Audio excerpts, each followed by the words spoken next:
Shalom, everybody. Welcome back to Insights in the Parsha of the Week, Parshat Tetzaveh, which this year is also Shabbat Zachor before Purim. So it's a heavy Shabbat, obviously. We'll do our best to see what we can gain guidance and light from the Parsha of the week.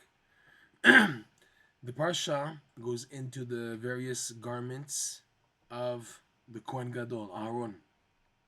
One that we'd like to focus on now is the Tzitz, the plate, the golden plate that was on Aaron's forehead running from ear to ear, and then attached in the back with threads of tchelet, crimson wool, crimson wool dyed threads, and also going on from the top here of the actual plate, going also above, in a way that it went like a V, where like the thread would go into a hole, it come out, so it'd be two, and then there'd be room for the Aaron's tefillin, and then the hat they wore that was above the tefillin over the head, and this thread had to go over everything, and all three, 1, 2, and 3, were connected in the back, so it would do an entire circle around the head and over, covering his skull, the whole brain area of Aharon HaKohen. So let's take a look at the actual verse.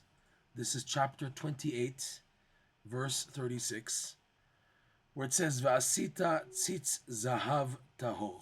And you should make this word tzitz, which there's no translation. Rashi explains, we'll see what Rashi explains. You should make this tzitz out of pure gold, ufitachta alav, and you should have engraved in it, pituchei chotam, an engraving format, avach like a chatima, like an insignia, Kodesh LaHashem, holy to God, to Hashem. Look at Rashi. Tzitz, kemin tas shel zahav, a type of golden plate, shaya rochav shtei etzbaot, that was two fingers wide, from the size of two fingers. This is the finger, so two of these. That's all it was, just two of them on the forehead. Rochav shtei etzbaot makif ala metzach me'ozen le'ozen, and it would go around the forehead from ear to ear. Okay, fine. What's the idea, if we can try to examine what's going on here? The tzitz had Kodesh LaHashem, and Rashi explains also coming up that they weren't written on the same line. It had to be written in two separate lines, because you have to give honor to Hashem's name. So the word Kodesh La was on the bottom line because it's two finger breaths, like two lines. Kodesh La and then Hashem, Yud Ke Vav Ke. Fine. What's this idea here? What can we gain from the idea of the tzitz? So in Likutey Moharan, lesson 24, Rebbe Nachman shows the process from joy all the way to perception in life. Clarity, light, openings, salvation, all through doing mitzvot b'simcha. He basically says that if you want to advance in life, if you want to get out of what you're stuck in, you have to really invest in simcha, in doing mitzvot b'simcha and joy, which one of them is music, dancing and music and movement. That creates a type of a happiness, okay? And when happiness is activated and a person uses that happiness in serving Hashem, this goes up, up, up, up until reaching what's called in the Kabbalah the level of the Keter. The Keter is a level that is the interface between creation and God. Hashem's infinite light, separated by this wall called the Keter, and us below. Our goal is to somehow connect to this infinite light while still being in a human existence, because it's two opposites. If we were if we would just reconnect as we are, we would melt, we would disintegrate. We couldn't meet and connect to the infinite light without changing our existence, because we're finite and this light is infinite. So these two merging would cause the finite existence of mankind, of the man, to disappear. So we have to find a way how to somehow draw light from the infinite light and shine it into our finite existence. And this light then helps us with openings in life, clarity, advancement, salvation, Bezrat Hashem. Like the verse reads, Ki besimcha tetzeu, for with joy you will leave. Fine. So he teaches, Rebbe Nachman, that when a person is so enhanced by the joy of the mitzvah, that his mind is like, and the expression is like flying with light and clarity and joy and momentum and trying to come close to Hashem. If he continues, like we said, he'll go into the infinite light domain and melt. So he collides into the keter. The keter is like a wall, bouncing that person back. And the bounce back enables a person to create what's called chambers. Nine chambers. That these chambers are like vessels that a person, even though he's a finite existence, can perceive within them the infinite light. This begins to shine into a person by him accepting the bounce back. The main way, Rebbe Nachman explains, to accept this bounce is by having emunah. When you believe that the setback is really a stepping stone of advancement, when you believe that colliding and then being bounced back is really beneficial for you and will bring you closer to Hashem, this is what allows for the creation of these 9 chambers, okay? So, in the garments of the Aharon HaKohen represents in his entirety of the 8 vestments that he was wearing on a daily basis, the Kohen Gadol, the high priest, the descendants of Aaron, including Aaron himself, the 8 vestments that they would wear on a daily level, except for Yom Kippur. Yom Kippur is the one day when he would, when entering the Holy of Holies, he would wear just 4 of the 8 garments. But on regular terms, it was 8 garments. They express the stages of connecting to the infinite light. The bottom of the jacket, one of the jackets that he wore, the vestments that Aharon HaKohen wore, had little bells and little pom-poms shaped like pomegranates on the bottom, and they would make noise. And those were located at the very bottom next to his feet. The idea of the cloak, the me'il, having these pom-poms and the little bells is the idea of music, nigun, that when Aaron would be walking in his service of Hashem in the holy temple, the noise would also generate joy. When the sound and momentum and movement, that's the idea of simcha. When a person is sad and depressed, he's lethargic and quiet and down and not talking, and there's no noise. But sound is as an indication of simcha and joy. So when the Kohen Gadol will be moving, there's like these bells ringing and everything to show the idea of music. Okay, so that's the beginning point. And at the top is the keter. In between, though, is Aaron himself. Aaron, Rebbe Nachman teaches, Aaron, and by extension the Kohanim, represent the idea of blessing. That's why the Kohanim do what's called Birkat Kohanim, the blessings of the Kohanim. In fact, every Jew in the morning, when we say the blessings of the Torah, the first Torah portion we read right after the blessings of the Torah are the blessings of the Kohanim, to show that these verses and the Kohanim who are designated to give these blessings is the key for all the blessing for the entire day, the entire week, the entire month, the entire year, and all of life. All the blessings you need in life are in these 3 verses of Yivarech Hashem B'Yishmerecha, Yer Hashem Panav Alecha V'Choneka, Yisa Hashem Panav Alecha, V'Yasem Lecha Shalom. So he teaches in lesson 24 that when a person is happy and does mitzvot b'simcha, and it's so amazing because Aharon, the high priest, moving around in the temple with the pom-poms and the bells, the jingle bells, making that noise, that's like walking to do mitzvot. Every step he was doing in the temple was for a mitzvah. So it's sound generated while doing the mitzvot with joy. The goal of that would, the next stage after that is the idea of the hands, the blessings. Aaron himself represents the blessings. Rebbe Nachman teaches that when the concept of the hands, which are the blessings, which is the concept of Aharon, the Kohanim, who give the blessings, is activated, that is now the gateway to the next stage, which is now to draw the blessing of intellect, but joining it with emunah. We're not going to go so much into these ideas. This activates what's called the keter.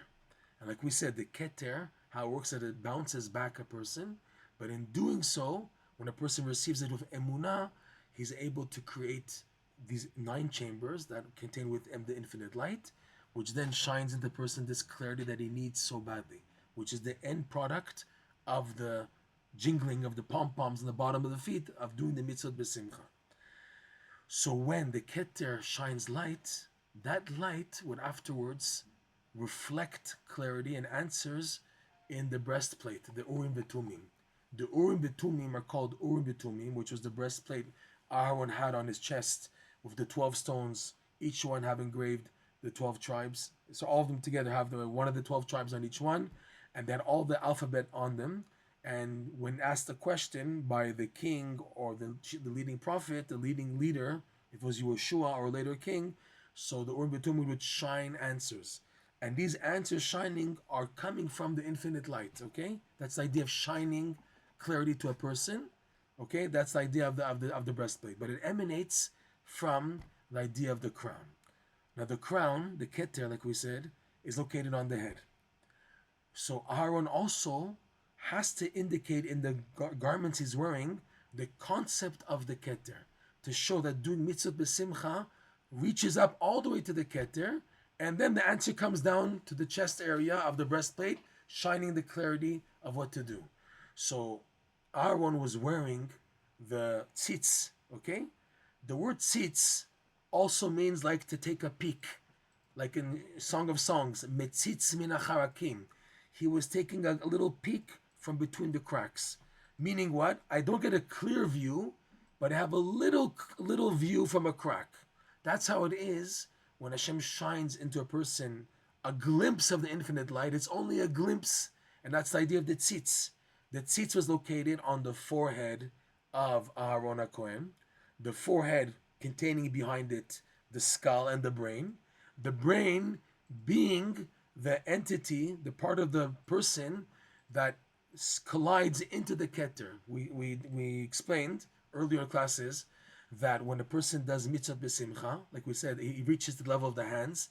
The hands activate the blessings. The main blessings being the blessing of the intellect. So the intellect is on a roll now, going up and up and up to try to perceive more clarity. And it's the intellect of a person that bashes into, that collides into the keter. And this bash of the 3 sections of the mind, which are called chokhmah, bina, dat, 3 areas that a person needs in thinking, which is knowledge, understanding, and wisdom. These 3, when collided into the keter, become intermingled, causing a product of 3 times 3, multiplied. 3 times 3 equals 9. That's the 9 chambers, okay? So now, back to Aaron, the high priest. He had this tzitz, which was protruding beyond what's in the head, which is the skull and the brain. The idea of the skull being the keter, and the brain trying to perceive the idea of the crown, the skull, the keter. And the bouncing back is what produces the clarity that then eventually shines into the Urim V'Tumim. So Aaron had this golden plate that said Kodesh LaHashem.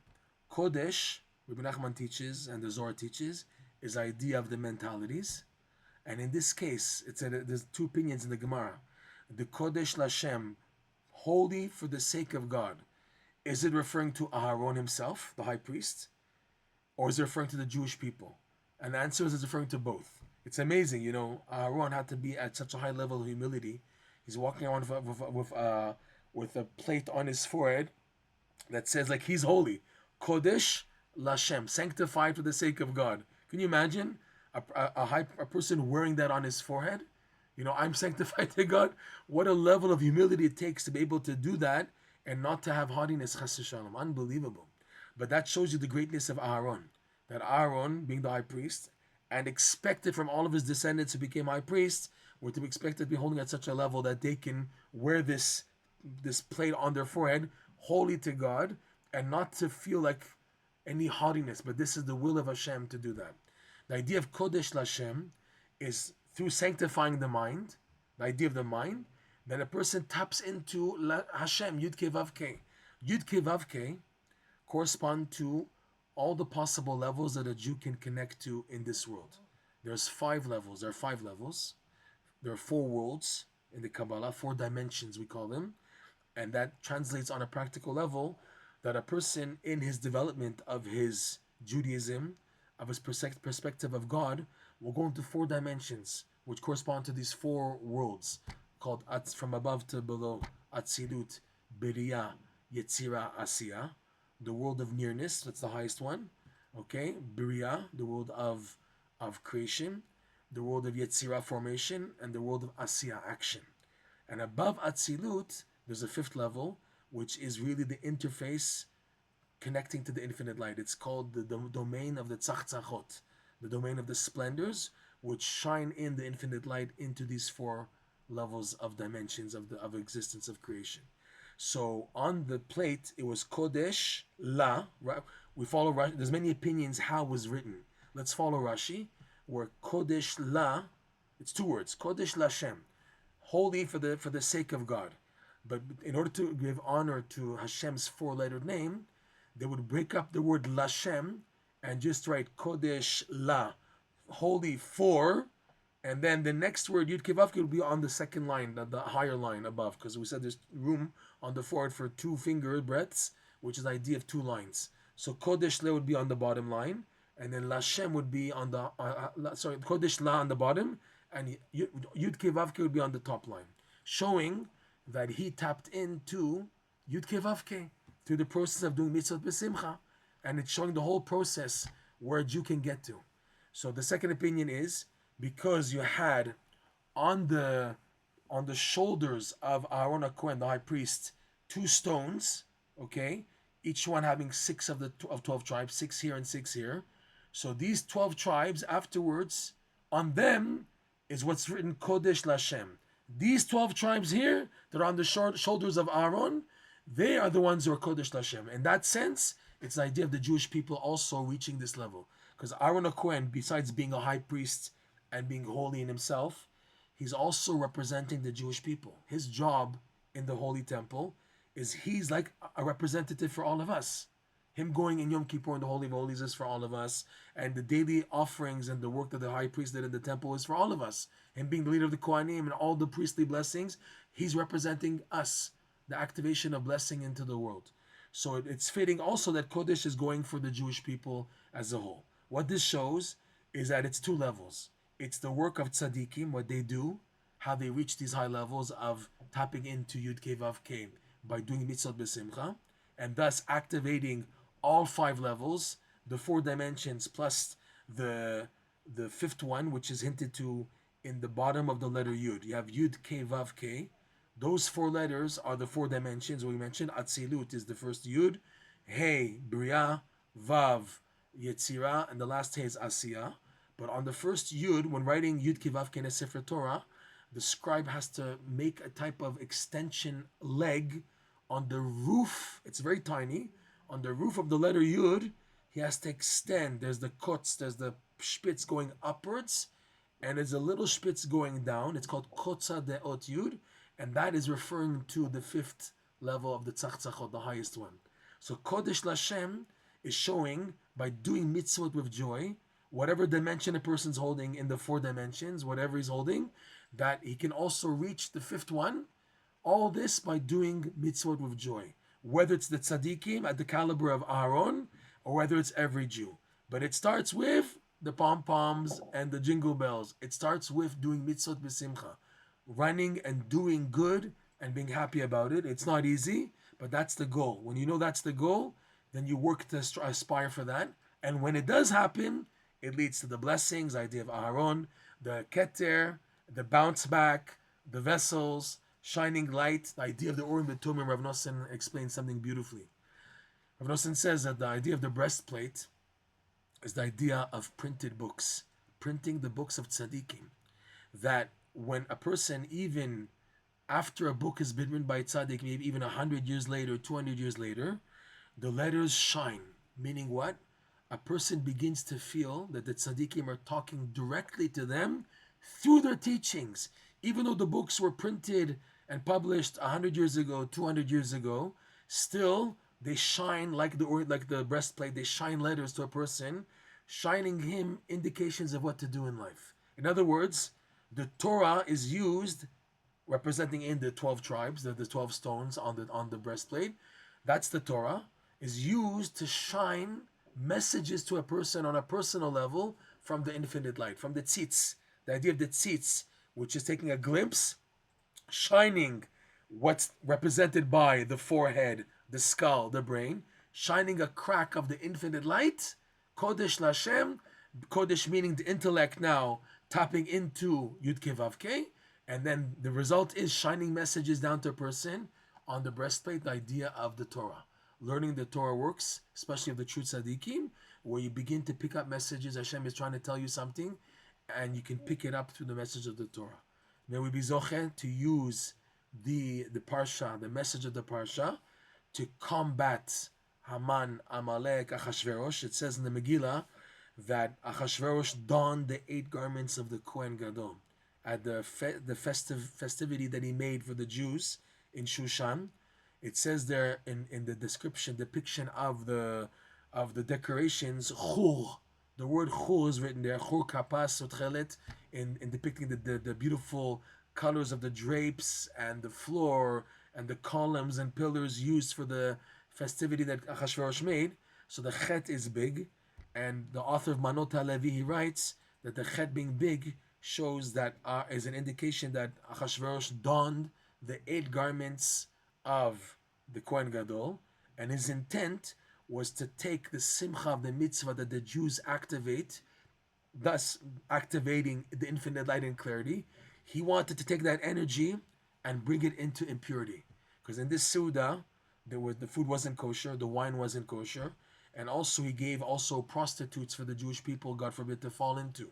So there was a lot of bad negativity at that Seudah at Achashverosh. And his intent was dafka to take the holiness of the simcha of the mitzvot and what it does, what it activates, accessing the infinite light, and to bring it into impurity. That's why it was such a scary event, a sad event, and that was one of the stepping stones that led to the decree to destroy all the Jews. Were not for Mordechai the tzaddik, who woke up the Jewish people, who maintained hope, who gave hope for the Jewish people just to keep on davening and not to give up and to be positive. And he himself was able to balance 2 extremes. Mordechai, on one hand, was able to cry to Hashem for help, and at the same time, he showed no fear towards Haman. It says in the Midrash that whenever Haman passed by, instead of bowing down to Haman like Haman ordered, because he put an idol on his chest, an idol on his back, and he ordered that people should bow down to his idol. So not only did Mordechai not bow down, but he stuck out his foot to Haman, because on the bottom of Mordechai's shoe, he had inscribed a pact that Haman signed, that he sold himself as a slave for life, because once he was in danger of dying of starvation, and Mordechai had bread, and Mordechai offered him bread on condition that Haman sell himself as a slave for life, which he did. And Mordechai kept the shtar because they had nothing to write on, so he wrote it on the bottom of his shoe because it was etched well and it could stay good forever, for a long time. So whenever Mordechai saw Haman, he just stuck out his shoe and he was able to mock him. He wasn't afraid. He said, I'm a Jew, I'm not allowed to bow down. And only that, he stuck out to remind him, you're my slave, don't forget about that. So Mordechai was able to balance being happy, not afraid, and at the same time davening to Hashem. That's an amazing balance. And it was in his merit that the Jewish people also were able to come to that, to have the miracle of Purim happen to them. We should be zoche to have the tzitz in our life, the beautiful light of the tzitz, shining us a crack, a glimpse of the infinite light, Kodesh LaHashem, holy, the mind, the intellect, reaching to Yud Kei Vav Kei, and shining us this clarity. Shabbat Shalom Ubrach.